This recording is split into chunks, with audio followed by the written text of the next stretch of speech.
have succeeded where many have failed.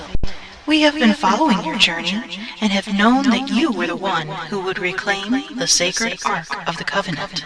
Since you are the first to discover its resting place, you are now responsible for the Ark, including the power bestowed with its ownership and protecting it from those who would attempt to use it for evil purposes.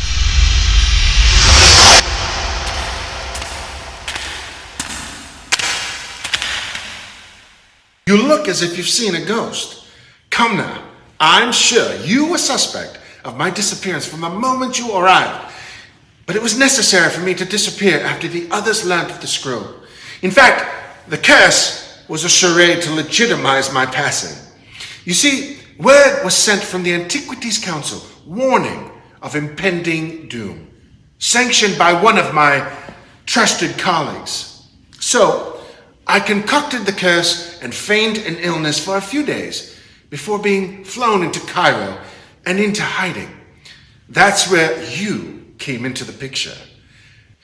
I needed someone I could trust to continue my discovery and ultimately solve the riddle.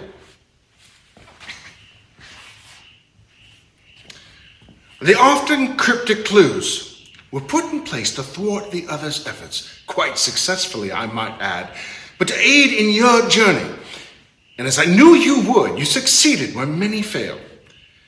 I have made several discoveries since translating the papyrus scrolls, and a few fragments along with them. What we know, for instance, now as the Sphinx was in fact at one time a megalithic ancient lion, sculpted out of an existing rock formation. And it gets interesting. Pharaoh Cheops, builder of the Great Pyramid, as you know, had this chamber built to house a large national treasure. Obviously, though, something other than the Ark. Years later, when his son Chephren assumed the throne, he finished his father's work and ordered the chamber sealed.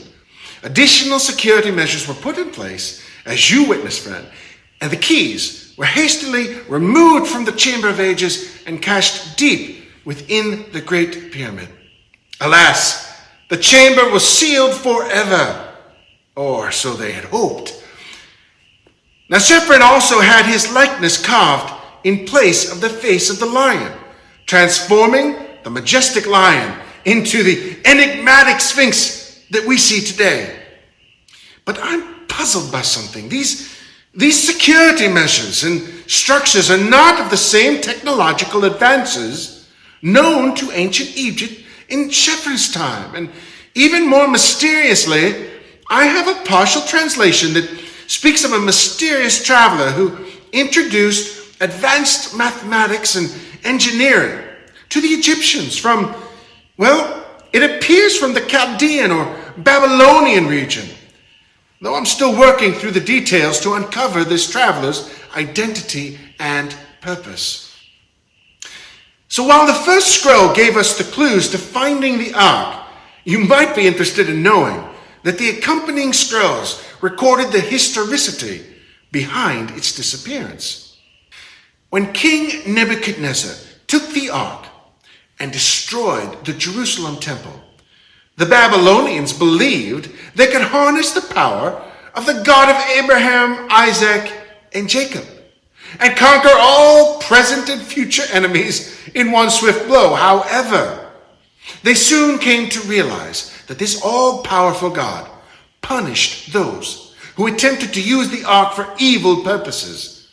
And like the nations before them, Babylon realized that God could not and would not be manipulated for evil purposes. Shortly thereafter, disease, plagues, and widespread famine befell the great empire. Now, having already conquered Egypt by this time, Nebuchadnezzar sent the Ark away to be entombed within the great guardian of Giza, hoping to end the deadly scourge that had befallen Babylon. And the ancient order of priests guarding the Giza complex at that time secretly moved the Ark into this sacred inner chamber, which has served as the Ark's final resting place. That is, until today. Oddly enough, the scroll does not stop there. The symbols found on the keys used to open the chamber point to a somewhat alarming set of events. Additional writing, which matches that of the scrolls you found, is connected with these symbols, followed by a stern warning not to pursue this thought or action. The translation is still not very clear. What is clear is that regardless of their warning, we are most definitely pursuing this translation and the events that follow. Well, I guess it turns out that the Egyptians did indeed possess not only great treasures, but the greatest treasure known to mankind. And as you have just witnessed, we've a few adventures to plan for. That is, if you're still game. I'll fill you in later on the details, but for now, I'll be in Cairo preparing for our next journey. In the meantime, enjoy the exclusivity of your find before the world takes notice. As much as I would like the honor, you should be the first to open the Ark's lid. Until then, old friend, do get some rest. This next one's not going to be easy.